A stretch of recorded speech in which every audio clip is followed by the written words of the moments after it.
Assalamualaikum warahmatullahi wabarakatuh. Salam sejahtera bagi kita semua. Perkenalkan, nama saya Renaldi Adada Rediana dari Universitas Islam Bandung, Prodi Akuntansi.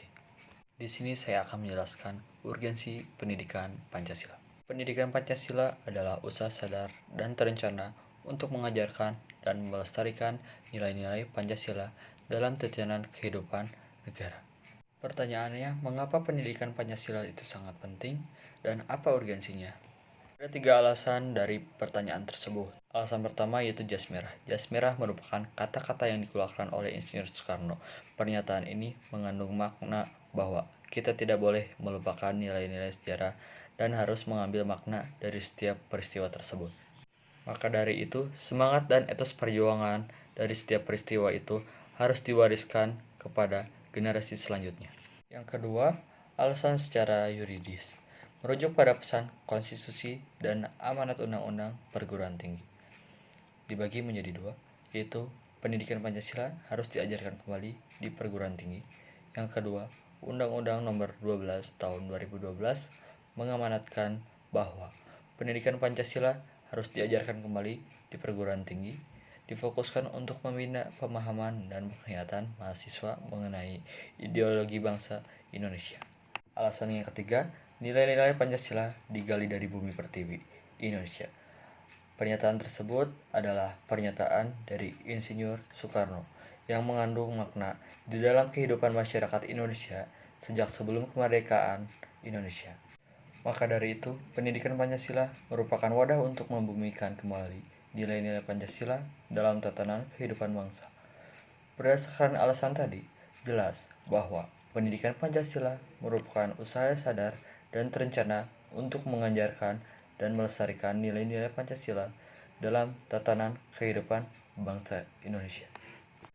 Jadi, pendidikan Pancasila sangat penting karena hal ini merupakan jalan suci untuk mempertahankan bangsa Indonesia sesuai dengan ideologi Pancasila.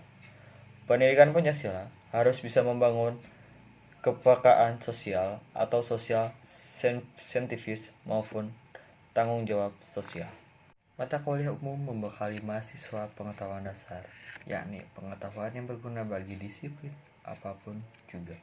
Yang kedua, mata kuliah umum membantu mahasiswa memahami keterkaitan antara satu ilmu dengan ilmu yang lainnya.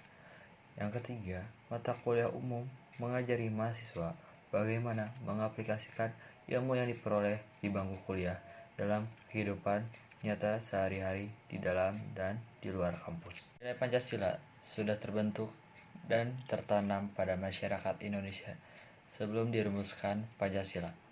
Namun, sebagian orang mengabaikan nilai-nilai Pancasila tersebut, sehingga menimbulkan masalah yang serius. Contoh dari masalah tersebut yaitu yang pertama, masalah kesadaran pajak. 83,5% penerimaan negara berasal dari pajak. Masih banyak yang belum sadar dari perorangan maupun badan yang masih belum sadar dalam memenuhi kewajiban membayar pajak. Yang kedua adalah masalah korupsi.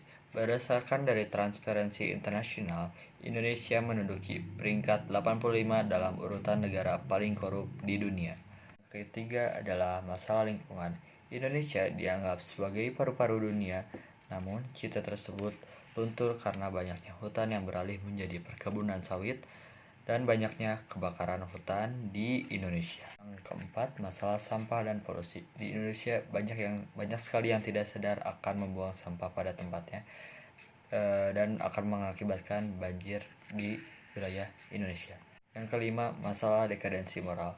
Hedonisme di Indonesia sangat merajalela. Paham tersebut mengikis moral yang ada di negara ini. Yang keenam, itu masalah narkoba. Indonesia strategis dalam pengedaran narkoba. Sanksi yang diberikan pada pengedar narkoba itu sangat tidak tegas sehingga tidak menimbulkan efek jerak. BNN dan Polri mengungkapkan sebanyak 42.629 pelaku yang berhasil ditangkap di sepanjang 2019. Yang ketujuh, masalah penegakan hukum yang tidak berkeadilan. Banyak faktor yang mempengaruhi masalah penegakan hukum, salah satunya contoh SDM, perbedaan pendidikan, dan stratifikasi sosial dan lain-lain. Yang kedelapan, masalah terorisme. Banyak fakta beberapa kelompok teroris yang sudah ditangkap. Para teroris tersebut melakukan kekerasan kepada orang lain dengan melawan hukum dan mengatasnamakan agama. Lahirnya terorisme tersebut disebabkan himpitan ekonomi dan pemahaman agama yang kurang baik atau menyimpang. Dari sejumlah permasalahan tersebut terbukti bahwa nilai Pancasila tersebut tidak dilaksanakan dengan semestinya. Munculnya masalah memperlihatkan tergerusnya nilai-nilai Pancasila. Setelah mendekati 1 abad menjadi kerangka, konsepsi Pancasila merupakan ideologi yang tahan banting. Dalam kerangka opsionalnya, terdapat jurang yang sangat lebar antara idealitas dan realitas. Ibarat pertumbuhan tanaman, laju pertumbuhan Pancasila pun perlu kesengajaan untuk merawatnya dengan penuh pemahaman dan pencahayaan. Sekian dari penjelasan saya. Mohon maaf bila ada kesalahan. Wabillahi taufiq walhidayah. Wassalamualaikum warahmatullahi wabarakatuh.